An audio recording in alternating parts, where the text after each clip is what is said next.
राधे राधे, जय श्री कृष्णा। कहानी संग्रह में हमारे सभी दर्शकों का हार्दिक स्वागत है। कल की वीडियो में आप लोगों ने देखा कि जब जालंधर सैकड़ों दैत्यों और प्रमुख सेनापतियों को साथ लेकर सुमेरु पर्वत की कंदराओं में, जहां देवता अपने अपने परिवार को साथ लेकर छुपे हुए थे, जालंधर वहां आक्रमण कर देता है। अपने आप को चारों ओर से घिरा देखकर देवता श्री हरि की स्तुति करते हैं। देवताओं की स्तुति को सुनकर श्री हरि शीघ्र ही वहां प्रस्थान करते हैं। श्री हरि और जालंधर के बीच घोर संग्राम होता है। जालंधर के अद्भुत शौर्य पराक्रम से खुश होकर श्री हरि उसे वरदान मांगने को कहते हैं। तब जालंधर वर स्वरूप श्री हरि विष्णु और अपनी बहन भगवती लक्ष्मी सहित सभी गणों के साथ अपने धाम में निवास करने के लिए कहता है।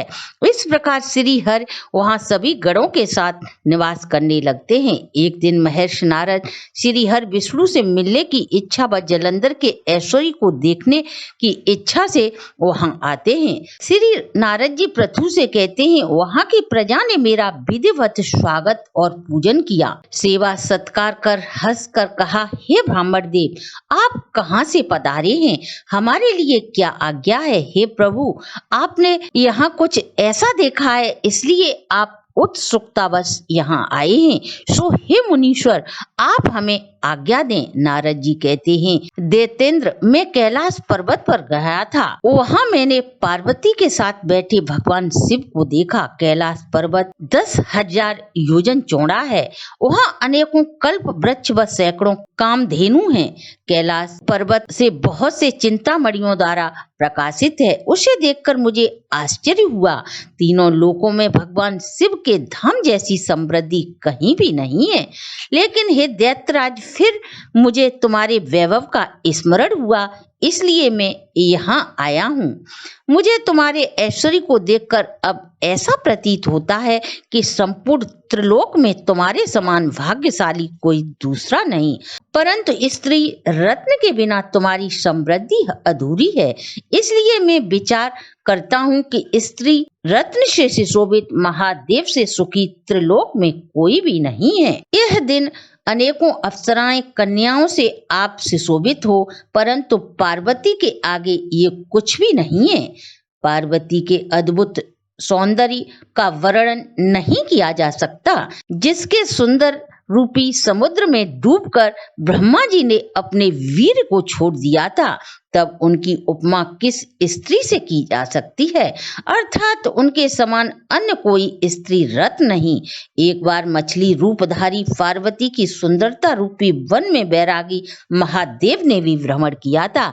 सृष्टि की रचना करते समय स्वयं ब्रह्मा जी ने पार्वती जैसी अनेकों अप्सराओं को उत्पन्न करने का प्रयास किया था, परंतु उनके रूप के समान कोई अप्सरा पैदा न हो सकी।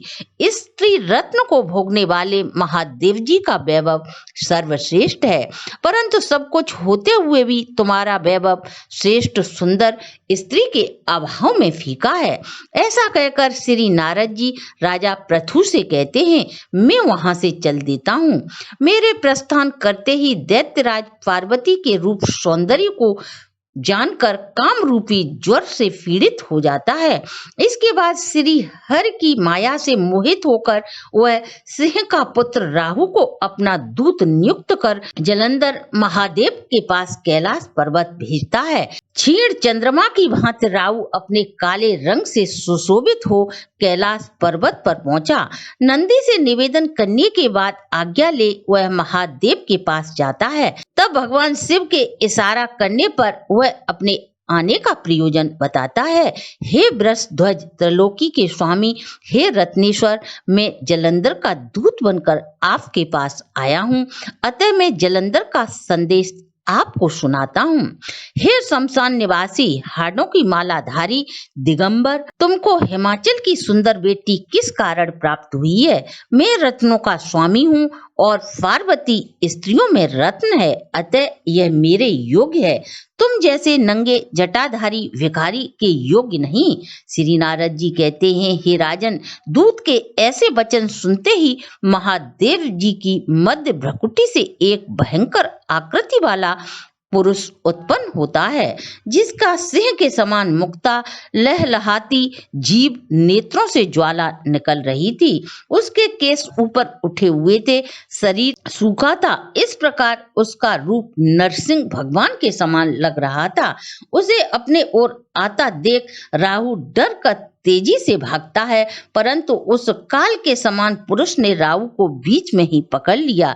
जब वह राहु को खाने लगा तब महादेव जी बोले, यह दूत है, अतः यह मारने योग्य नहीं है, क्योंकि दूत पराधीन होता है, इसमें इसका कोई दोष नहीं, अतः इसे छोड़ दो।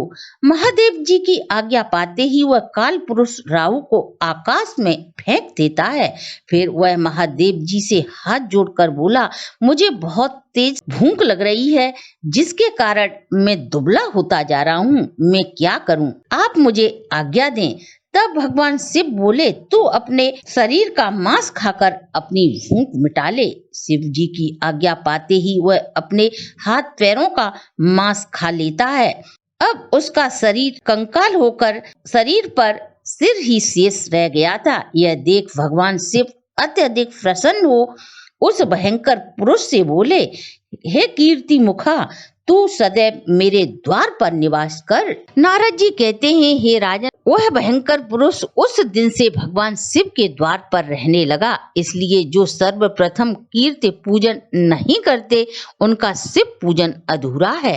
कीर्ति मुख द्वारा फेंका गया राहु एक बर्बर स्थल पर जाकर गिरा। यही वजह है कि राहु बर्बर नाम से विख्यात हुआ। फिर राहु अपना दूसरा जन्म समझकर संभलता हुआ जलंधर के पास जाकर संपूर्ण वृतांत को सुनाता है। इससे आगे का वृतांत आप 13वें अध्याय में सुन सकेंगे। इसके साथ ही पद्म पुराण में वर्णित 12वें अध्याय की कथा को हम यहीं विश्राम देते हैं। आप आपके परिवार पर सदा श्री हरि की कृपा दृष्टि बनी रहे। अगर आपको हमारी प्रस्तुति अच्छी लगी हो तो आप हमारे चैनल को लाइक, सब्सक्राइब और शेयर करें।